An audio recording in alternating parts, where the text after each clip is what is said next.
on from Frontier of Space was the second set of 6 episodes of this 12-episode sort of linked story, Planet of the Daleks, and you might recall from the Frontier review that I was not particularly fond of this story.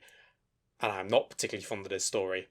Aside from its own faults, which are numerous and will be explored, Planet's biggest failing is how it just completely ignores Frontier. Like, this connection that was the whole point of the first story not even having a bloody ending, it basically might not as well not exist. Planet tells a completely different story. In fact, apart from featuring Daleks, there's barely any relation at all. Frontier in Space is forgotten, aside from the hook of the Doctor being injured at the end of that story, which is used as a device to separate the Doctor and Jo in this one, and is something that's more or less forgotten by the end of the first episode. While the Earth-Draconia conflict and the Daleks' manipulation surrounding it were a key part of Frontier, they're totally absent from this story, with Earth only mentioned as a planet that may or may not exist according to the files. Even if the replacement stuff was good, and it's not, it's deeply unimpressive Terra Nation Dalek fare, as we'll explore, it would be a serious black mark on the story before we even start by leaving Frontier without an ending, and the main plot of these supposedly linked stories unresolved. It's as if Barry lets the grand idea of these linked stories, told Malcolm Hulke to create a setup, but then forgot to tell Terra Nation that he actually had to write a conclusion, and therefore Nation just tossed out a flat retelling of the first Dalek story, ending up as less of a celebration of storytelling versatility of Doctor Who, and more a celebration of how frequently the people who made this show could fuck it up if they put their minds to it. So, this is already starting off on the wrong foot for me, and I'll go into more detail throughout as to why this was such a catastrophic error for this story, but luckily it's not as if this ruined some utter classic, because this story, as it is actually already a dull, tossed off and frankly lifeless affair, has little interesting to say and not much entertainment to be had while it says it. Planet of the Daleks feels that it's just Dalek by numbers, in a way I'm not sure we've honestly ever had before this point. While some stories have been less than impressive, every Dalek story so far has been as distinct and unique in its own way. Planet feels for the first time like we're just going through the motions of the Daleks, that are here to do the things we all expect and that's it. This was Terra Nation's first return to the programme since the Daleks' master plan. Well, it's not hard to get the impression this was not a return filmed with enthusiasm on his part, and the results speak for themselves. But we'll get to all that. Let's go through the story as we always do and examine why it doesn't work. I'm only going to touch briefly on the production. Firstly, this was directed by David Maloney, generally a very good director of late 60s and early 70s who, and someone who we've covered a few times already. While this isn't one of his stronger works, it's nevertheless fairly well done and certainly is not what is letting the side down here. He makes sure it's paced as well as the script allows, and the scenes of action are usually fairly tight despite the crap in the script. And there's some smart camera action and stuff like that. Generally it's a competently put together piece, and certainly manages to be a production that rises above its script. As I said, I'm not going to dwell on this, just know it's a good job. In other production areas, the production design of the story is pretty decent. The jungle, for instance, I think is fairly well done and certainly looks convincing. I also like that there are different parts of Spyrodon we see throughout, which all look distinct but related. Overall, I think that works as well. The much mocked toy Daleks don't help the ice cave scenes, that much is true, but I don't think the overall effect is not as bad as people say. The cave itself is a nice bit of miniature work, and frankly even with the funny shaped Daleks it looks better than half the hilariously dated CGI from early New Who, so it's not that bad. And the rest of the production is pretty average really. Like, we got a bog standard 70s Dudley Simpson score which is barely worth discussing, it's so bland for instance. In the end, typical Pertwee era production, helped by some good directing and production work. What else can you ask for really? Well, how about a script that isn't shit? But we'll get to that. One last thing that should be discussed is the story's archive status, which is a bit of an odd one. Episodes 1 to 2 and 4 to 6 exist on their original tapes, but Episode 3 alone was wiped, which is fairly bizarre given that from this season onwards, wiping's more or less dried up. Indeed, this season and the next season are the last two to have any wipings at all. And yet, this one was wiped and no separate colour copy has ever been surfaced, which means the black and white 16mm negative remains the master copy. For the DVD release back in the late 2000s, it was recoloured, initially only using a computer colorization that was reliable but flat and lacking in subtlety, then also using a colour recovery technique of recovering the colour from the black and white print, which was less reliable but more accurate to the original. These two were combined to create sort of a best of both worlds, and that's how the colour version of the DVD was made. Now, the restoration team's website proudly proclaims it to be virtually indistinguishable from genuine videotape, which I can independently verify to not be the case. The change from episodes 2 to 3 is very noticeable and it doesn't look right at all. It looks too washed out and flat, but obviously this isn't really their fault, there's nothing they could have done about it, they did the best they could with the resources they had. And I do have the caveat on the Blu-ray release it might be better, I don't know, I haven't got it so I can't check. So it's just something to bear in mind, and also Doctor Who restoration is interesting even if it doesn't really matter, so fuck it. Anyway, the script, and we'll start with the most important person, the person who wrote it, which does make a certain amount of sense, doesn't it? And that is one Mr. Terry Nation. There's perhaps nobody who's more responsible for Doctor Who's longevity and success than Terry Nation. Oh yeah, Sidney Newman came up with the idea and Verity Lambert in turn nurtured it into a workable TV series, but let's face it, without the Daleks capturing public imagination as they did, the idea that the show would be around for its 10th anniversary, never mind having recently had its 60th, is pretty laughable. Without Nation, Doctor Who would not be part of British pop culture like it is. At best, it would be remembered like Blake Seven, The Prisoner, or the Quatermass serials, popular among sci-fi fans but not known among the general public. And, well, this is all stuff I've said or hinted at before.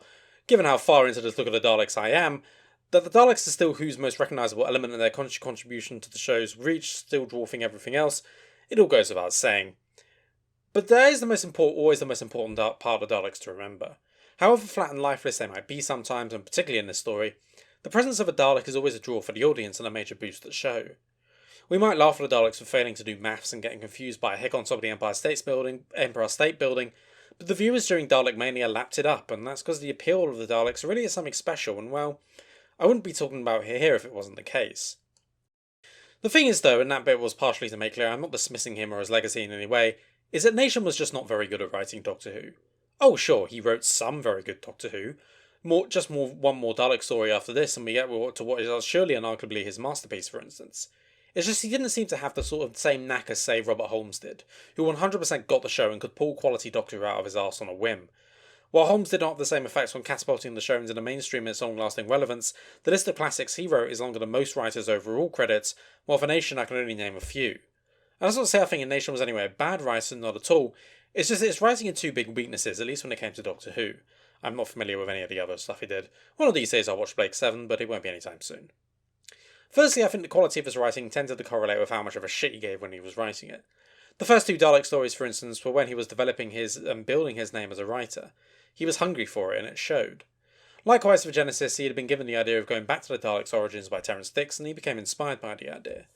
Compare it to The Chase, where he was asked to rattle off a dumb comedy script, or to Death to the Daleks, where Barry Letts wanted Daleks, so he tossed off a crap script, or Destiny of the Daleks, where Graham Williams wanted Daleks, so he tossed off a crap script, or this story, where Letts wanted Daleks as part of his connected stories, so he tossed off a crap script. See a theme emerging, don't we? Now, I don't like implying laziness in writers, because writing is not easy, and anyone who tells you that is an imbecile. The thing is, though, Nation had right of first refusal on the Daleks, which meant if the Hugh production team wanted to use them, they had to ask him if he wanted to write it, and as far as I was aware, this remained the case up until the classic series ended. Other complications from the BBC and Nation's co-ownership of the Daleks remain to this day, and it's where the long-standing rumour that the Daleks have to be used in every series of New Who has come from, and arguably it's only really been with the first RTD2 series this has been finally put to rest. Now, that first refusal is fair enough, but he could have said no. If he didn't have any ideas or passion, as he would have get 2 years later with Genesis to excellent results, then what reason would he have? Originally, I did think it was probably because he was in it for the dosh, but that's a bit presumptuous and mean of me, and while the shoe does fit, thinking about it a bit more, is it perhaps his attachment to the Daleks that made him feel compelled to do it? It's not a secret he wasn't much of a fan of power or evil, and while one can imagine he wanted to take back ownership of his creations in the show that spawned them. With that theory, it's easy to see why he might have decided to write for the show again, even if he didn't have much really to say about the Daleks. The second thing about Nation is that there is no doubt he was an incredible ideas man. Obviously the Daleks wouldn't have caught on if they weren't such a captivating idea. It's just the other stuff where he falls short. Even in the good stories, his plots are usually flimsy, his characters flat nothings, and his dialogue is approaching Bidmead or even Moffat's levels of bad. There are exceptions to this, most notably Genesis, where Robert Holmes was exercising a hand in things most likely, but overall it was a weakness of his, and unfortunately this story is a great showcase of all these elements to not very impressive effect. The plot is very poor, flimsy, threadbare, and without any narrative drive. The dialogue is pretty poor, and his character work frankly just flat out bad throughout most of the story. It's unfortunately Nation in his worst elements, and this ends up creating a less than satisfying result. I will, however, before we get into the nitty-gritty of that, talk about some positives, which I think there are a few that should be discussed. Firstly, John Pertwee is a great story here, and is up to his usual high standards.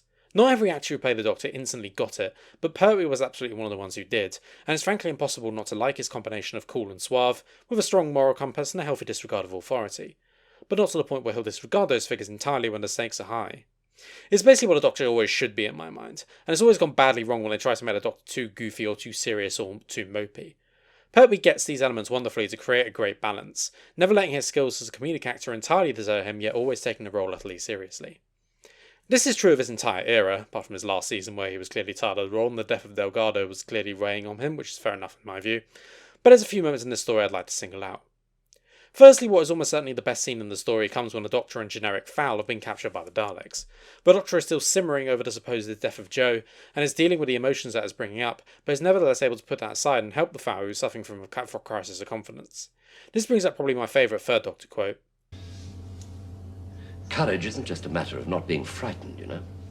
What is it then? It's being afraid and doing what you have to do anyway.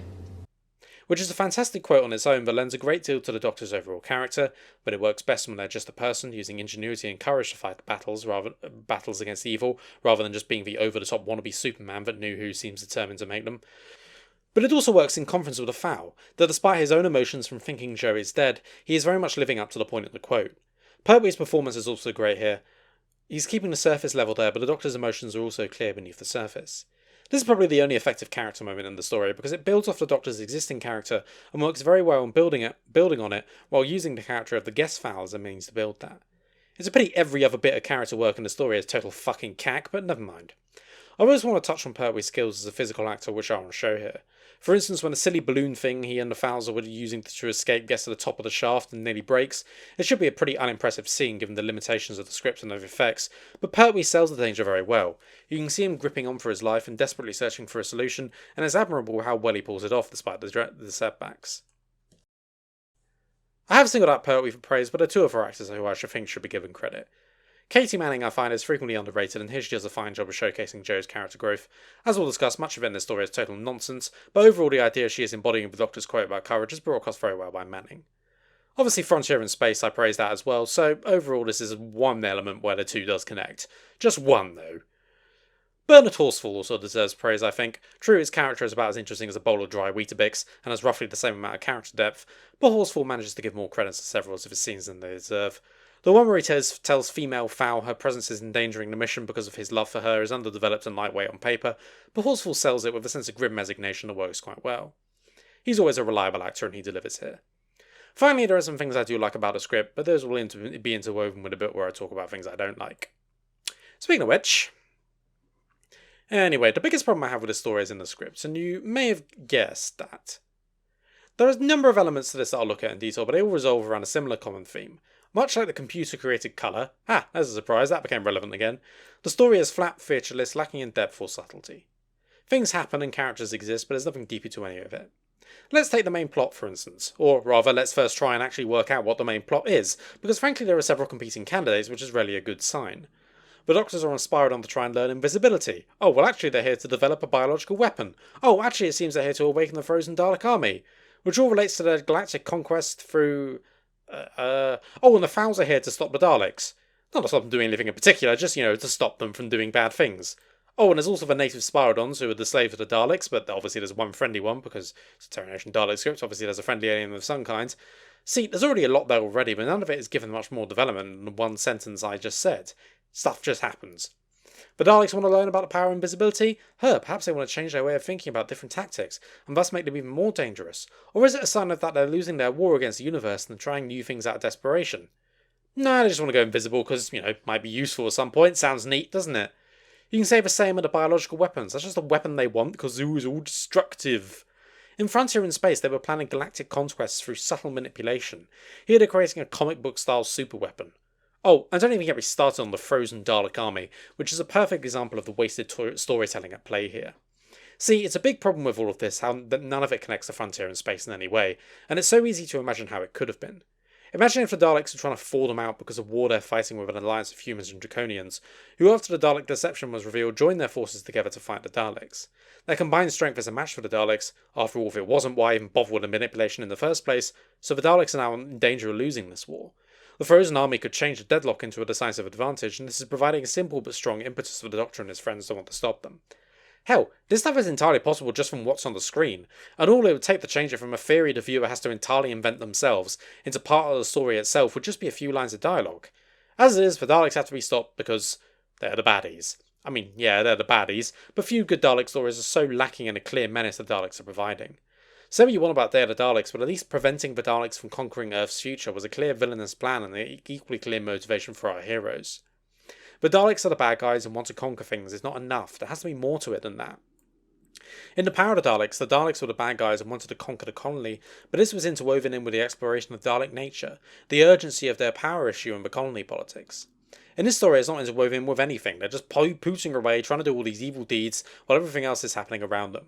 And this is all the more bizarre because Frontier in Space has, as I said, such a beyond obvious setup for this.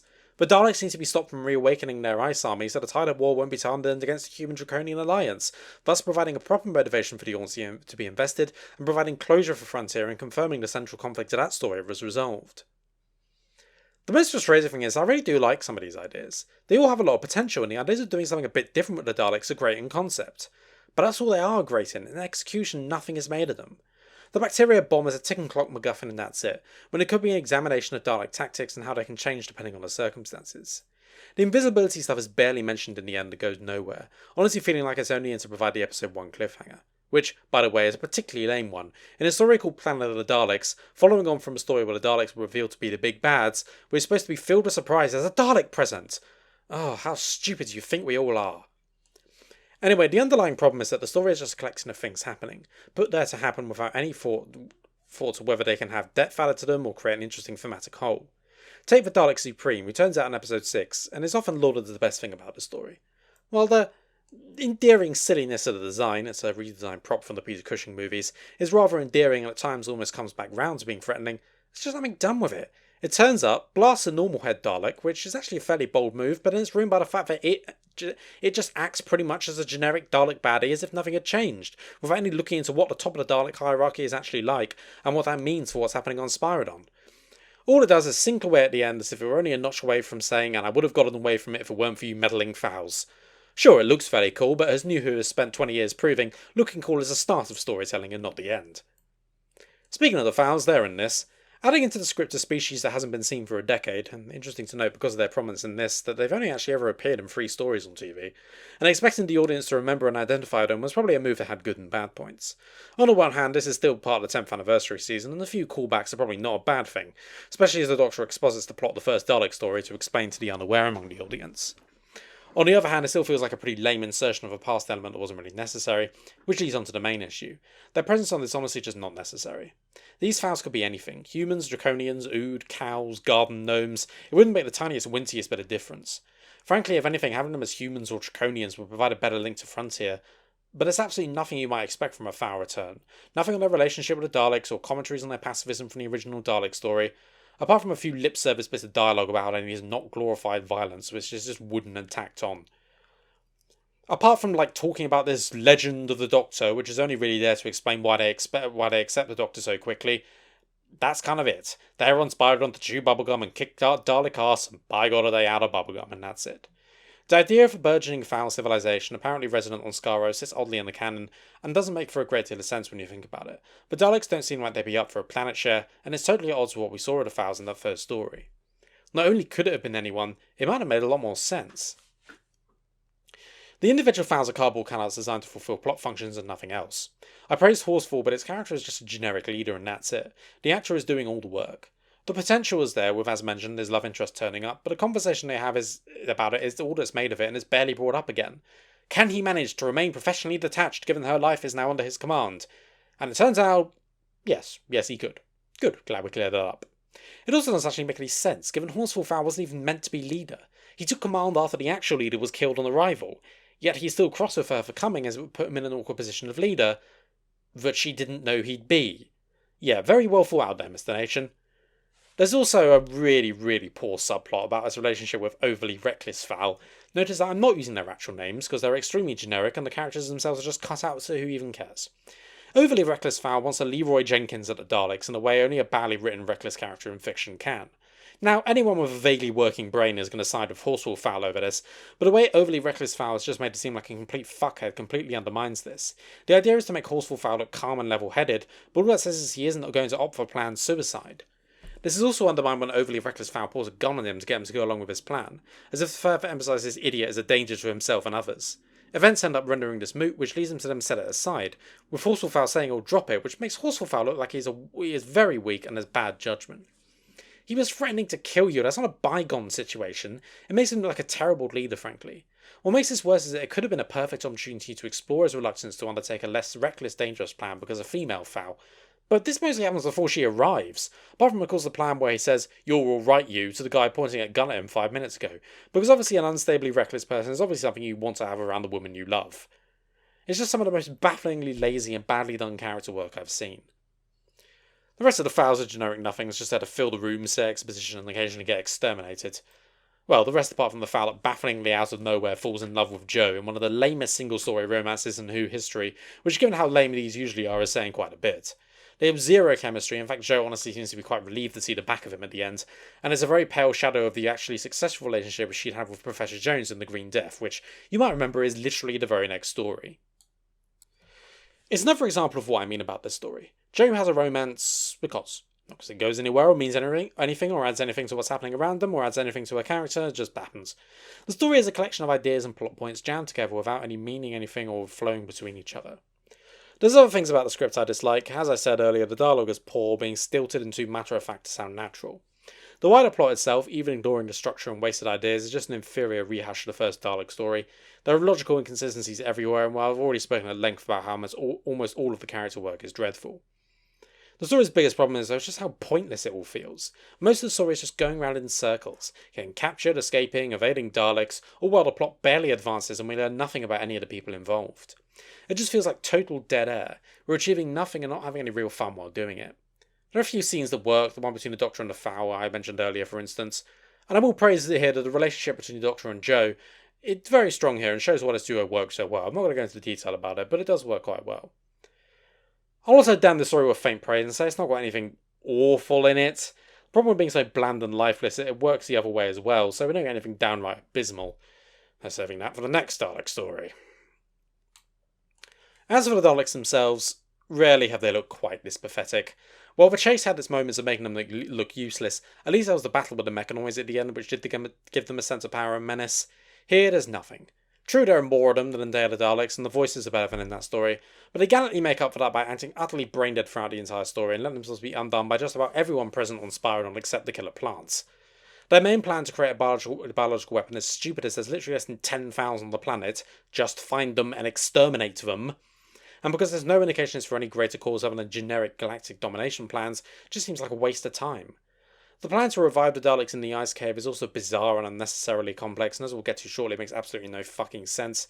Furthermore, they completely allow the goodies to wander around their base at will, struggle to get through barricades that would stop a particularly determined dog, and let their total lack of common sense foil them at every opportunity. Oh no! The heroes are very slowly rising up a shaft on a makeshift balloon.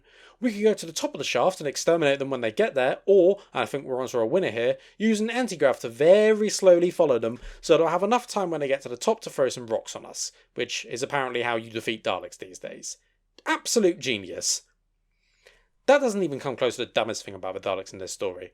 Late on in the story, the Doctor and the Fowls decide to dispatch some Daleks by pushing them into freezing water, as low temperatures kill them. Now, this is just so many levels of stupid I barely know where to start. Firstly, their survival travel machines must be pretty shit if instant contact with freezing water is enough to kill them. And it's clearly established in a dialogue the mutant inside was killed by it. It's not just a case of shutting the machine off, it was fatal to the mutant inside. Basic temperature regulation seems like the kind of thing that should be designed into your ultimate being of the universe. If it can't do something a Land Rover can do, maybe it needs a bit more work. Secondly, low temperature is obviously deadly to humans, but not through instant contact. If it's cold enough and the exposure is long enough, it's hypothermia that kills, and yet these Daleks die the instant they touched cold water. Thirdly, one of the plots of the story revolves around Daleks being frozen in suspended animation. So, how the fuck does that work? If cold is instantly lethal, then how is freezing living Daleks to preserve them even remotely plausible? There's plenty of arguments you can give here. It's super duper freezing water, which is what I think the story is getting at, which makes sense in even less ways, but to me none and wash. Cold is both lethal to Daleks and a very good way to store them while they're still alive. Finally, this comes to an important point I think needs to be discussed in regard to the Daleks. They're at their best when they are threatening and feel like a deadly and unstoppable force. This is the exact opposite, a few skinny people pushing them around like they're shopping carts. It totally and utterly removes the threat if they can be defeated so utterly easily, and in turn makes the audience wonder why we should treat any of this seriously when the main villains can be defeated by just giving them a slight push.